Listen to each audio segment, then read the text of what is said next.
Welcome to the official podcast of Vienna Shadows, a group whose influence stretches back centuries beneath our city's historic buildings. Episode by episode, we investigate the mysteries and legends of Austria's famous capital. Lean back and enjoy the show. Welcome to the Deep Dive, where your curiosity leads the way to some really fascinating corners of history and tradition. Indeed. And today we're diving into something sparked by listener interest in a group called Vienna Shadows. That's right. You were asking about this society, apparently based in Vienna, that looks into anomalies, mysteries, even ancient legends. Yeah, their research seems to touch on things like ancient deities, folklore, and even, what people call Lovecraftian horror, these ancient cosmic entities. Exactly. And it seems Vienna Shadows isn't just sticking to Vienna anymore. They've widened their net, and interestingly, their focus has landed on something seemingly familiar, Easter. Specifically, the potential connections between Easter and, pre-Christian or pagan traditions, ancient deities, old rituals. Yeah, and maybe even some, say, darker historical practices. It sounds right up their alley, given their other interests. It definitely opens up a lot, doesn't it? We've been looking through research articles, historical accounts, linguistic stuff, trying to piece together these connections. So our mission here is to follow those threads. We want to explore the layers of history that might have shaped Easter, looking at links to pagan beliefs, those ancient gods, the rituals. And just to be clear, we're presenting what the sources discuss. We're not pushing any specific viewpoint, just exploring the information. Right. So maybe first, for anyone who hasn't heard of them, what more can we say about Vienna Shadows? Why Easter? Well, from what we gather, they're historically focused, researching anomalies, legends. Vienna seems to be a starting point, but they look at historical undercurrents, folklore, maybe even the supernatural. Okay. So investigating Easter with its potential pre-Christian roots and, frankly, strange mix of symbols fits right into that interest in historical mysteries and how ancient beliefs might echo into the present. That makes sense. Okay, so let's jump into the Easter mystery itself. One of the first things people often bring up is the name, Easter. There's this theory about an Anglo-Saxon goddess, Austra. Ah, yes, Austra. Well, the main source, really the only primary source, is the Venerable Bede he was writing back in the 8th century. A pretty respected source, though. Oh, absolutely. In his work, De Temporum Ratione, he mentions that the Anglo-Saxons called the month we know as April Ostermuna. Okay. And he says this month was named after a goddess, Astray, and that they used to hold feasts for her then. He suggests the name just kind of stuck when the Christian Paschal season came along. So Bede connects the name to the goddess. But how much other evidence is there for Astray? That's the tricky part. Beyond Bede's mention, there's not much. Very little, actually. No solid archaeological proof, like temples or inscriptions dedicated specifically to her. So it's mostly hanging on Bede's account. Mm-hmm. Why do you think the idea gained so much traction then? Is it just appealing, this idea of a hidden pagan goddess? It could be partly that. And then you have later figures like Jacob Grimm in the 19th century. He was really interested in Germanic mythology and folklore. The fairy tale guy. That's the one. Grimm proposed a link between Astray and a wider Germanic goddess he called Ostara. He thought the German word Ostern came from her. And he connected Easter customs to her too, right? Like eggs and hares. He speculated about it, yeah. Easter bonfires, maybe the hare being her sacred animal, eggs as symbols. But again, this is mostly Grimm's interpretation centuries later. Right. The sources are pretty clear that there isn't much solid historical evidence for those specific connections before Grimm's time. Exactly. It's important to separate Bede's 8th century note from 19th century folkloric reconstruction. Okay, so the direct line from Otes or Ostara to modern Easter traditions is, let's say, debated. But what about the linguistic side, the name itself? Now, that is interesting. Linguists connect the name Otra back to a Proto-Germanic root, Ostran. Meaning? Well, it likely relates to East or dawn, and even further back, maybe to a Proto-Indo-European dawn goddess, something like Aeschylus. Wow. So related to other dawn goddesses. Potentially, yes. Think of Vedic eyes in India, Greek Ois, Roman Arutra. They all come from a similar ancient root associated with the dawn. It suggests a very old shared concept linking dawn, spring, and maybe female deities. That's a fascinating linguistic echo. But the sources also mention a simpler idea, right? That Easter just comes from East, or the name of a spring month.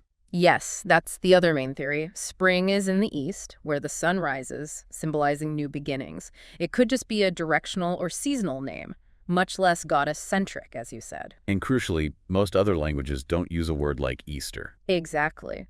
Look at French Pax, Spanish Pascua, Italian Pascua, Greek Pascha, Russian Pascha, They all come from Pascha. which comes from the Hebrew Pesach Passover. This strongly suggests that for most Christians, the holiday's name is linked directly to the Jewish Passover and the timing of the resurrection. So Easter seems to be more of an English and German linguistic quirk, potentially linked to Bede's Easter or just the season, while much of the world connects it to Passover. Pretty much sums it up. The etymology is still debated. Okay, let's broaden out from the name. Spring festivals.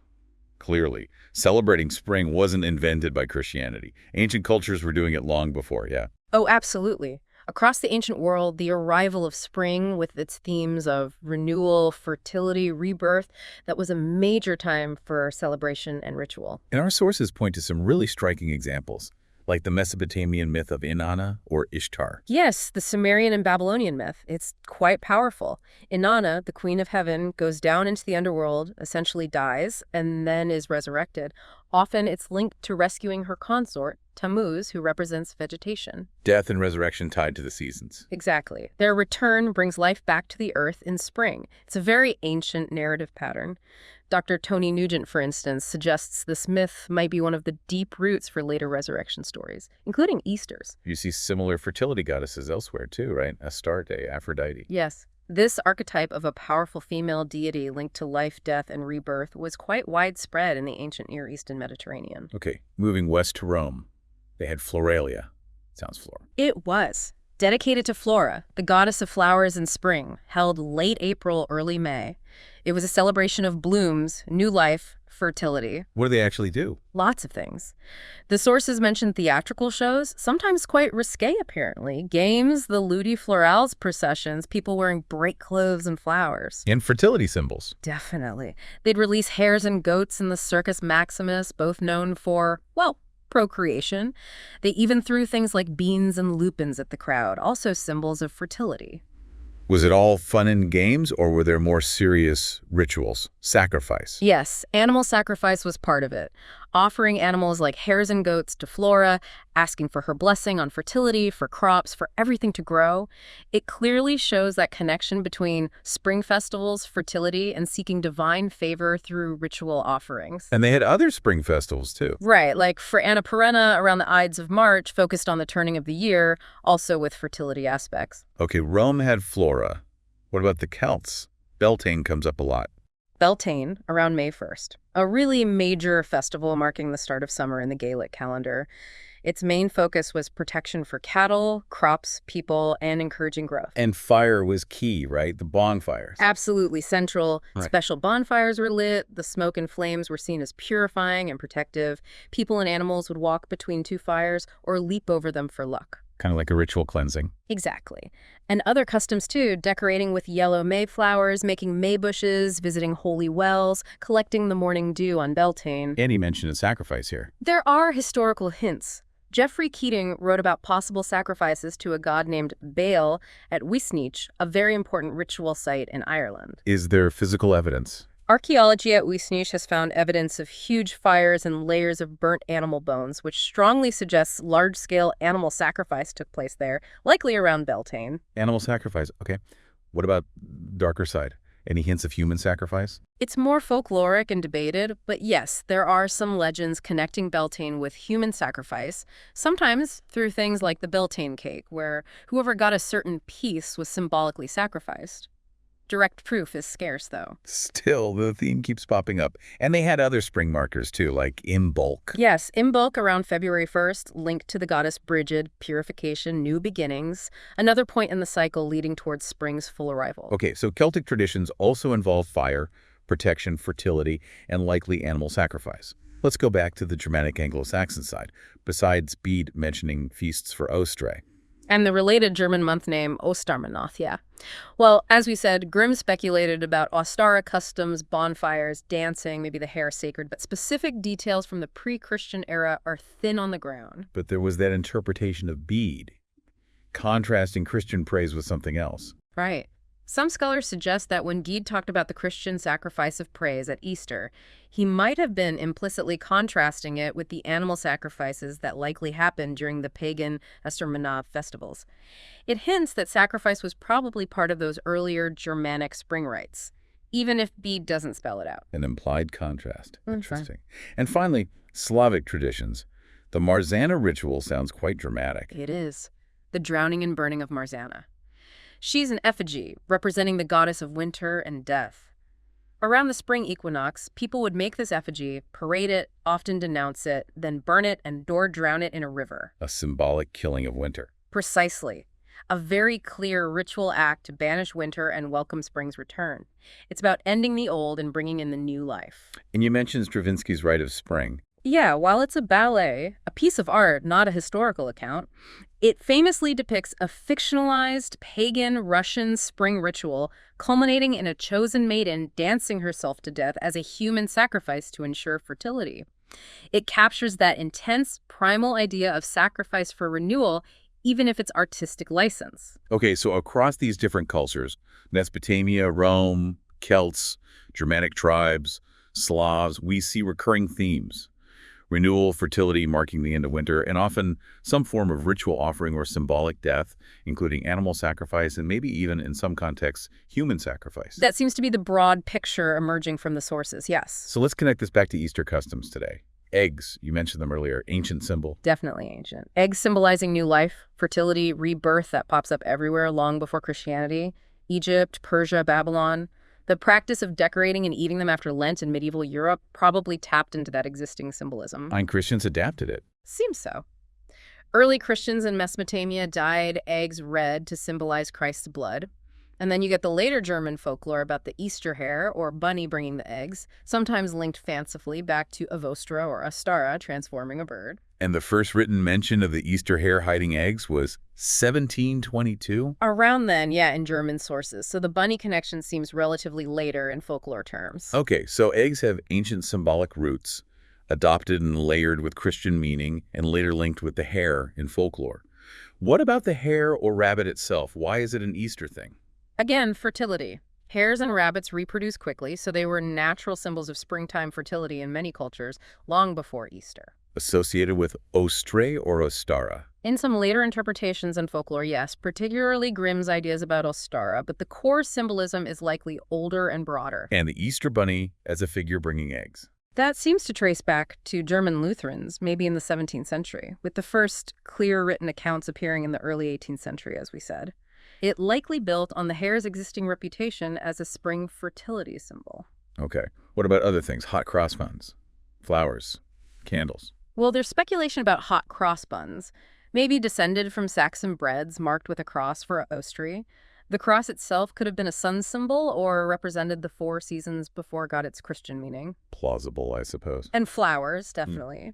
Using spring flowers for Easter decoration clearly echoes festivals like Floralia or Beltane, where flowers were central to celebrating nature's renewal. And candles. Lighting candles, especially the large Paschal candle in churches, symbolizes Christ as the light of the world, but it also resonates with older traditions of lighting fires or candles around the spring equinox to celebrate the returning sun, like the bonfires perhaps linked to Ostara or Beltane. It really sounds like a lot of blending happened. This syncretism idea you mentioned earlier. Exactly. It seems to have been a deliberate strategy by the early church in many places. Don't just ban everything pagan, adapt it. Give it Christian meaning. Pope Gregory's advice. Yeah, advising missionaries in Britain not to destroy pagan temples, but to repurpose them, replace idols with relics, and allow some old festival customs, but frame them around Christian saints or events. And timing Easter around the spring equinox when all these other festivals were happening.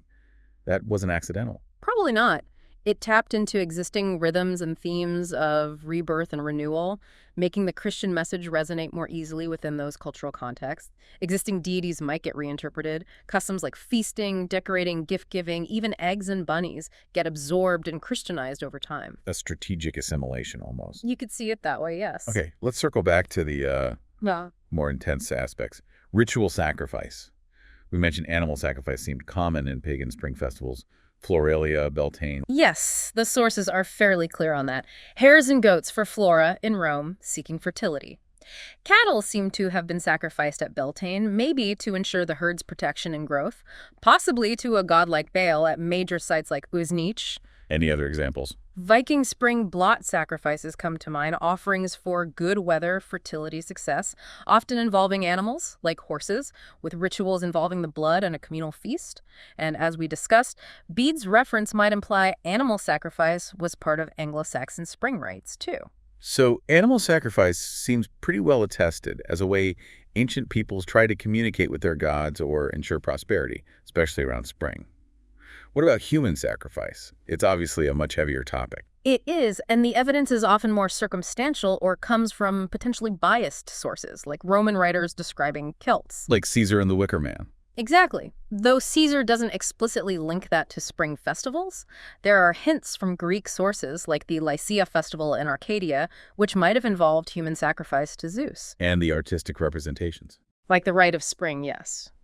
And some interpretations of bog bodies, like Lindo Man found in England, suggest possible ritual sacrifice may be connected to Beltane. Even the Old Testament has the story of Abraham and Isaac. Right, which highlights the concept was present in the ancient world, even if the story ultimately forbids it in that context. Some scholars see the Christian idea of Jesus as the Paschal Lamb, the ultimate sacrifice, as potentially replacing or fulfilling older, maybe more violent, sacrificial ideas. So while direct evidence for widespread human sacrifice in spring festivals is debated, the theme of sacrifice, even in its most extreme form, isn't entirely absent from the historical and mythological background. It seems to be part of the complex picture, yes, even if just symbolically. Like the Marzana ritual, symbolic death, not actual. Exactly. Destroying the effigy is a symbolic act of killing winter to allow spring's rebirth. No actual person is harmed, but the ritual performs that necessary symbolic death. So wrapping all this together, the connection between Easter and paganism isn't straightforward, is it?